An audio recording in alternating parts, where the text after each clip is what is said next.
Improvisation is a really key element to storytelling, and that's when I found you, because I just typed improv and story, and the first things that come up to mind and to Google here in Russia are Cat Koppett and your videos and your flicks. So I would like to ask you some questions about the improv and how does it stick with storytelling. So the basic question is, most stories that we tell for leaders or for trainers are prepared beforehand, but there are some situations when the person goes like, oh no, I disagree, I have a story of blah blah blah, and you have to reply, and to reply effectively you have to do it with a story, because nothing beats a story better than a story. So, could you give me some tips maybe on how do I effectively use improv in storytelling? I think there are a couple of ways that improv is helpful as a storyteller. And, I love that you're making this connection. I think that historically, the world of storytelling and people who are experts on storytelling and teach storytelling, especially in business, have not been connected to the world of improv. And I don't want to imply that to tell great stories, you should just make them up and not prepare them and not plan them, because there's a great amount of work that can go into honing stories and crafting them and writing them and making them really sing, if you will. So the idea of using improv for storytelling doesn't mean just make them up on the fly and don't think about them and don't craft them. But that said, I think that you're talking about something that really is true, which is that the skills and philosophies and mindsets of the improviser can be very helpful in story in a number of ways. So the first is, in the context of what you brought up, is figuring out what story to tell in a moment. So recognizing that in any given circumstance, even if you haven't planned a story, that you have hundreds of them in your brain at your disposal that you can draw from, and that we are, as human beings, innately, naturally storytellers, that all of our communication as humans is storytelling. So when we're communicating, the people we're communicating to are making stories up in their heads, and that we naturally are making sense of the world by telling stories. So if you can do that sort of deliberately and consciously, say, what is the example I have right now? And trust that if you start to think that way consciously, you will have a story in the moment, and you can trust yourself to tell it, you can be more powerful. So let me say that a little more clearly.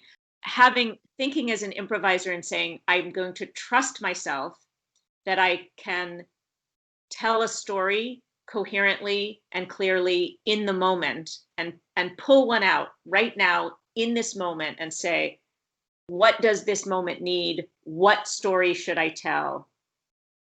And tell one, even if you hadn't been planning to. That's a moment of improv. Okay, so basically you don't have the main skill is not a skill. It's more like an obligation that I can do this. Yeah. It's like, yeah, that's the first thing I would say, is trust yourself that you are a storyteller and that you can do this. This great. second thing that we pull from improv around storytelling is our skills, or like we can exercise our storytelling muscles and get better at sort of what are the sort of core architectures of story. So, as improvisers on a stage, we make it hard for ourselves to tell stories, because often we're having to do it collaboratively in the moment without the luxury of a lot of time to script it or write it or edit it.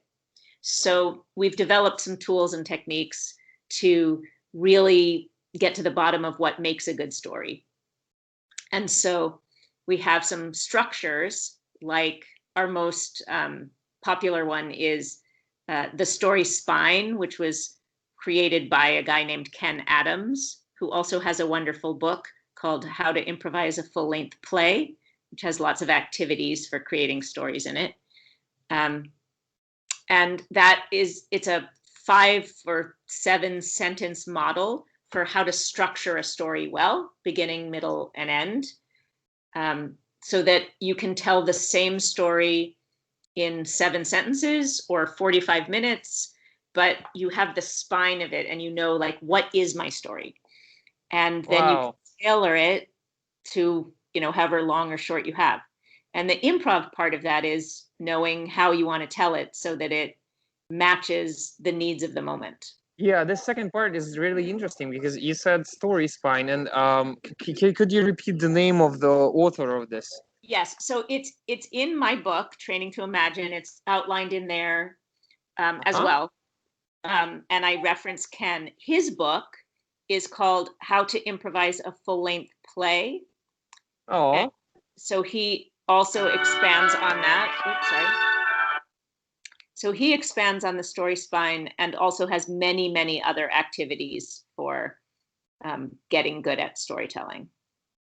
Okay, so that's basically a structure, but is it some kind of a know-how, or is it similar to, I'd say, a model of a hero's journey? But is it somehow similar to that, or is it something different that includes? It's even more fundamental than that. So the hero's journey, I would say, is one type of story structure, right? So there are different people who say different things about stories. Some people say there are 12 story structures in the world, and every story falls into those 12. Some people say there are 4. Some people say there are, pick your number.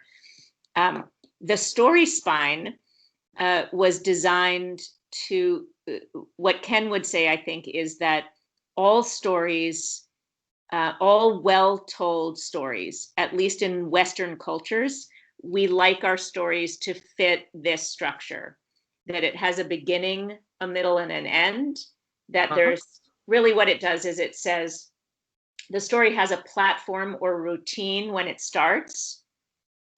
There's some way that things are when the story starts. At some point, something changes.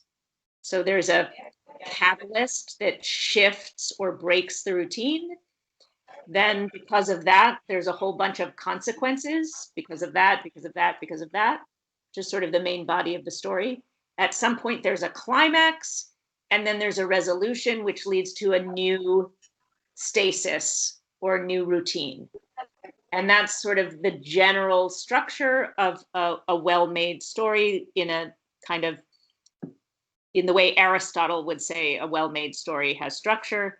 And the story spine is just a bunch of sentence fragments: once upon a time, every day, because of that, or once upon a time, every day, but one day, because of that, because of that, because of that, until finally, and ever since then, that sort of walk you through that story structure.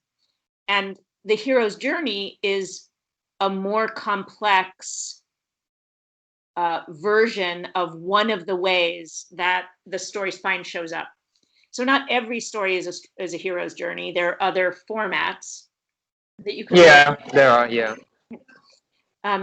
Pixar, for example, we had some improvisers who went in and worked with animators at Pixar, and now Pixar uses the story spine as one of their storytelling tips. So I actually read about the Once Upon a Time after that, and this kind of story, but I saw it was the Pixar who developed it, but I didn't actually realize that it was the guys who do the improv. That's amazing. They took it from us. Wow. I mean, wow. I always regarded Pixar as like the main Yeah, storytelling engine, but this is yeah, amazing. Thank you for sharing. sure.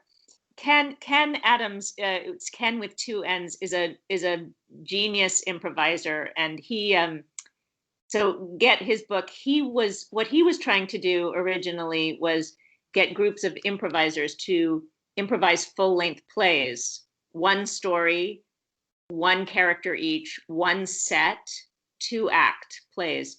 So that means there's none of the usual improviser safety nets of, oh, we can just stop or we'll start a new story or have new characters. And which makes it very difficult, right? Because you're stuck with everything you create. Wow, is it even possible? It's like, Impossible. wow. so, so he created really, really good exercises for storytelling muscles, right? For understanding story structure. And that was one of the main ones. Another storytelling, sort of Yeah. fundamental storytelling structure that improvisers have developed that is a companion piece to the spine then is something we call color advance, which is understanding when you're advancing the action of your story and when you're coloring or extending or adding detail to your story. And one of the things that all of us can be aware of as storytellers is which of those things am I doing? So sometimes we need a 5-minute version, sometimes we need a 1-minute version. Sometimes we're talking to people who have a lot of technical knowledge about what we're talking about, or sometimes we might talk to someone who has, is coming to our topic for the first time. And so we need different versions of our story. And if we can be clear about, okay, here's the action of my story, or sort of the beats or advancing narrative of my story, that's one part. Then here's the color or the detail or the description of my story. And that I can flex and change and expand or contract depending on the context. And I can be improvisational with that, depending on who I'm talking to and what my intention is in the moment. That is actually very good because the difference between the details and the story itself, it's really something else. Sometimes also, you'll translate however you translate it. Sometimes we call it extend advance. That might make more sense, right? So where are you expanding or deepening one point of the story, and where are you just moving forward? Okay, that's yeah. Expand like you go deeper or you go more broader, wider. So Right. yeah, yeah, made sense of this. Thank you. Kat, there is a question I really would like to ask a storyteller who does improv because storytellers are always a bit a bit off into the preparation part and Mm-hmm. this is what really concerns me. I guess people are generally afraid of doing improv, and I know it's true because I was afraid at some time, and all of people, there are lots of people around me who are, and they are as much afraid of improv as they are of sharing something private, like stories. And my question is, how do you help them overcome this fear of improv? Maybe this will insight me into how can I help them overcome the fear of storytelling? Because to me, it's something very close. The first thought I have is, especially when I'm working in a organizational context, but really anytime, I think people have to have a reason to engage. So if I'm bringing, if people come to our theater to take an improv class, they've already decided they want to do it. And they may be nervous or anxious or uncomfortable, but they've decided they want to do that. Like if you decide you want to go skydiving, you're nervous in the plane, but you've self-selected to do that. When I Yeah, go to, right. right? When I go to an organization, sometimes people haven't made that decision, right? They're forced to be there. So it becomes even more important if I'm asking them to do something that is frightening or uncomfortable, or where I'm asking them to be vulnerable, that they understand why I'm asking them to do it and what's in it for them. So, and if they see a reason and they see value, then usually they will do it. So the first answer is, I used to spend a lot of time thinking about or talking about how to make people comfortable. And we don't do that anymore. Now we talk about, and we say this explicitly to the people in the room, that the goal isn't to be comfortable. The goal is to be okay being uncomfortable. The same way. Oh, that's right? interesting. So the same way, if you go to the gym, right? If you go to work out and you're lifting weights or you're going on a treadmill, you're not really comfortable, right? If you're too comfortable, then you're not getting a workout and you need to up the weight or you need to make the treadmill go faster. So part of it is that you say, this will be a little bit uncomfortable because you're growing and we're stretching you, but we want it to be the right kind of uncomfortable, right? We're going to stretch you in some ways that are a workout. So that's the first thing. Now, I have to make it a safe environment for people to do that. And part of that is what I started with. So there has to be a reason, like, why are we asking you to share these stories?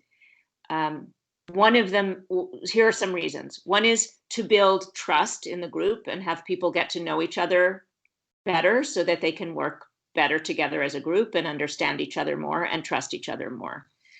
The second is to share knowledge, right? So if I have experience doing something, you can benefit from my experience if I'm willing to share it.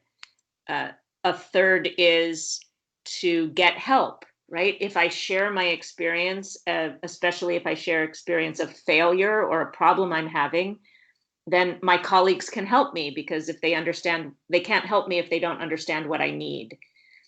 So those might be three reasons that I would be motivated to share a story. Okay, so basically you have to show the reasoning. And this reason builds up the safety around the participants. Well, also those parts that you said that they can be, it can be a metaphor of training in your, like, training your body. This is really good. I heard that there are situations when the people are told to be there, and my next question is a bit on the other side of the situation. Maybe there are companies that you've encountered that want you to teach them improv or storytelling, and the people do want this, but Yeah. maybe a leader or a CEO, they don't want it because they don't see any effect of it. And whether it's storytelling or improvisation, do you have any tools or advices on how to persuade someone who doesn't see the beauty or the purpose? How can I persuade them to upgrade their people? Yeah. It's tough, right? If the leader doesn't support the work, it's hard, right? Because you need Yeah, yeah. that buy-in. Well, one of the things we try sometimes is to practice what we preach, right? So one of the principles of improv is the principle of yes and, right? Which means Yeah, it was amazing. It was an insight, really. Sorry. no, it's great. So tell me more about your insight. Like, what did you get from that principle when you discovered?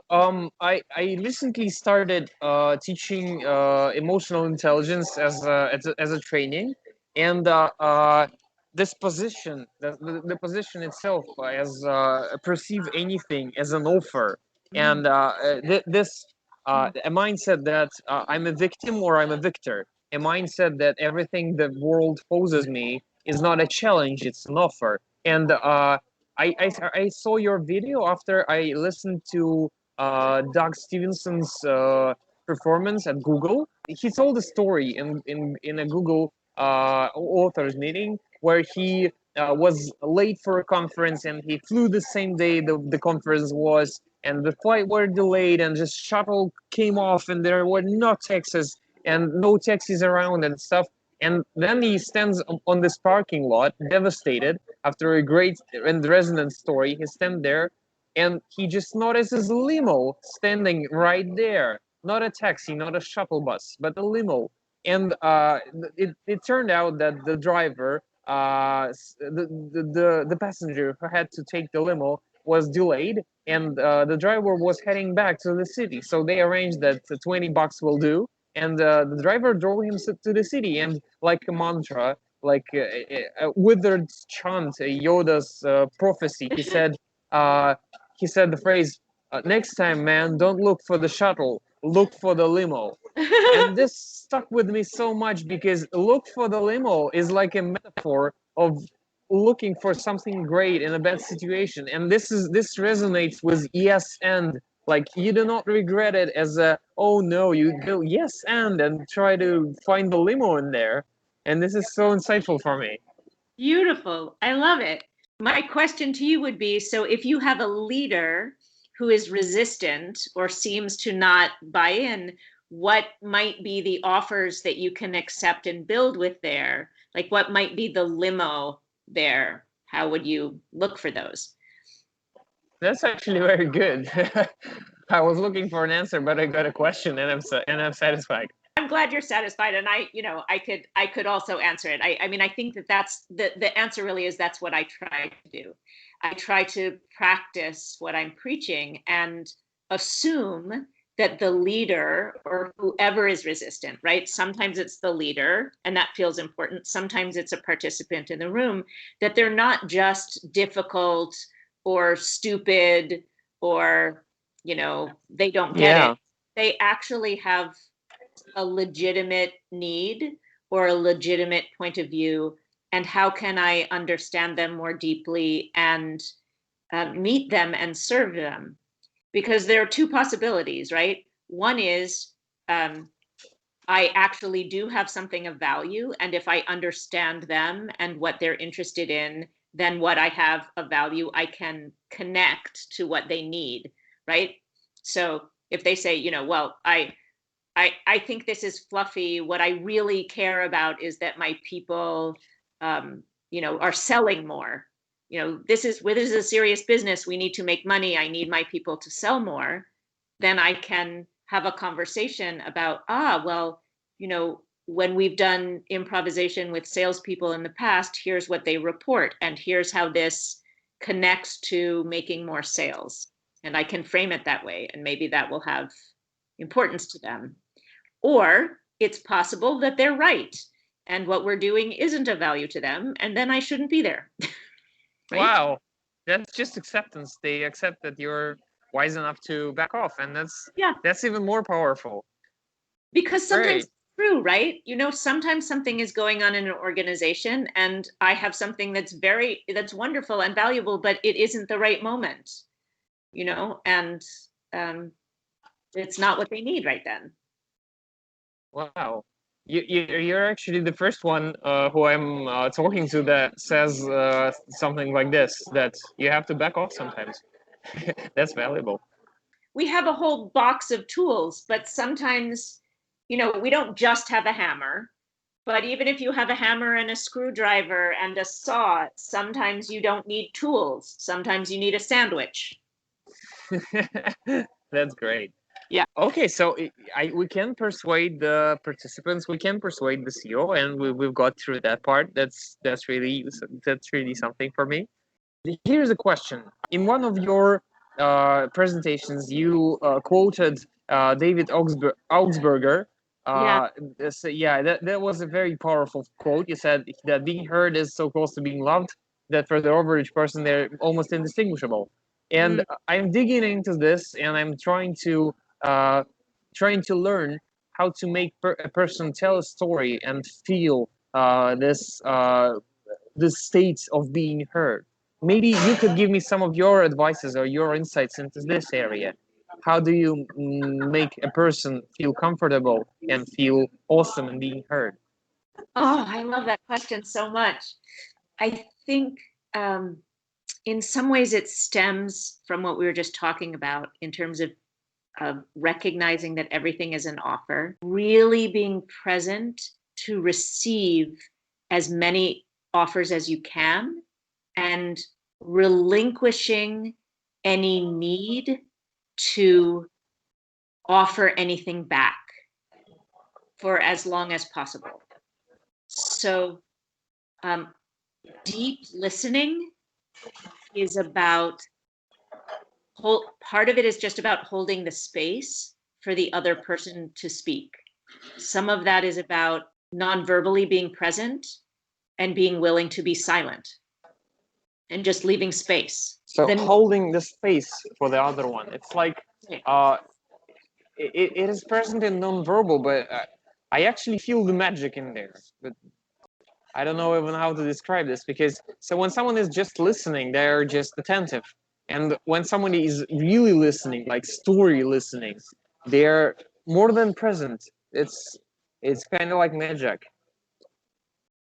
Yes, I think that's right. I think there's something about equality, being attentive or being with someone, and yeah, sort of protecting a space. I remember I learned this lesson once when I had taught an improv workshop. It was a storytelling. It was an improv for writers workshop. Yeah.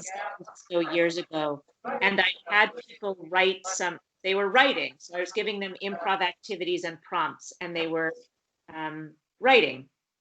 And then we had an opportunity to share at the end, and we ran out of time at the end of the class for everybody to share. And there was another class coming into the theater after us. But there was one student who really wanted to share something with me. And so we were in the theater. It was a big theater, and maybe 100 people were coming in for the next event after the class. But she wanted to read me this piece. So I'm sitting on the edge of the stage, and she was reading to me, and I just sort of stayed with her and leaned in, and she read me her piece. And we just stayed there, and she read me her piece, and I stayed and listened. And there was chaos around us. I mean, it was loud in the room, right? 100 people coming in. And I just listened and finished. And then I said, whatever I said, I said, thank you. That was lovely. Thank you. She was just very moved that I stayed with her. And I ran into her a couple of times over the next years, and she always remembered that moment. I did nothing. All I did was stay and listen. I didn't even really give her much feedback. But I understood the power of just staying and being present with someone, because it was so important to her. That story actually tells me even more than just the statement, stay and listen. This is, thank you for sharing so much. Thank you. So that's one thought I have. The second thought I have about listening is to think about what you're listening for. And sometimes when we listen, we can think we're just listening for information, like for the facts or the data. But I think there are other things other kinds of offers that we can listen underneath for, and then feedback. So, for example, we can listen for the emotion in the story. We can listen for the intention, like, why is someone telling me this right now? And we can listen for values, like, what does this person care about? Like, what is this story telling me about what is important to them? Yeah. So data, emotion, values, and intention. And often when people are telling us a story, right, which is anytime they're communicating with us, it's not about the information. It's about one of those other things. I have to try to remember this a lot with my teenage daughter, right? If she's telling me something and I respond to the information, often she'll get really annoyed. And I have to think, oh, she's just what she's telling me is that she's feeling anxious, or she's telling me that, the loyalty of her friends is really important to her. And I can't just respond to, oh, what her friend said, or the fact that she has, that she got a good grade on her homework or a bad grade on her homework. I need to listen underneath for the feeling or the value. You know, that actually resonates with me because in one of the programs that I lead, it's the communication skills basic level. It's an obligatory training for all our employees, and we give a model of 4 years by Ah, um, you know this one: the facts, uh, the action, I guess, the information about the speaker, and the relation. uh-huh. Uh, I don't know what was his name again? The author. Well, basically, you know the model, and Uh-huh. it really resonates with me. But your those four ways of listening are even deeper because the information is just like in the first model, but then you go emotions, attitudes, and values. That is huge. It's even deeper. I'm already thinking of how do I teach this to someone to listen in all those ways. Yeah. Here's an activity that we use. I'll give you a quick activity, which is one way Wow. we start to teach it. You can put people in pairs, and you have one person share a pet peeve or something that annoys them, or an incident that happened to them recently where they were bothered. So it could be something like, I hate it when I'm at the airport and I'm going through the security line and the person in front of me waits till we get right to the line, and then they start taking off all of their stuff and unpacking their bag, and they're disorganized, and it takes them 10 minutes to take everything out of their bag, and they have their computer and they don't know how it works, and then they're taking off their shoes and they haven't been listening to any of the instructions, and it takes forever, and that it's a pet peeve. It annoys me, right? So they share their pet peeve, or so it could be something general like that. It could be, I just had a conversation with my boss and it went terribly and blah blah blah. And then the person who's listening just listens to the story, and then they do two things. The first thing is they say, here's what I heard you say, and they summarize in essence the facts that they heard back. So you would say, oh, I heard that, when you're in line, it bothers you at the security, that the person in front of you waits till the last minute, and they, sort of summarize back Yeah. as literally as you can what you heard me say. And then the second one is, here's what I hear you care about.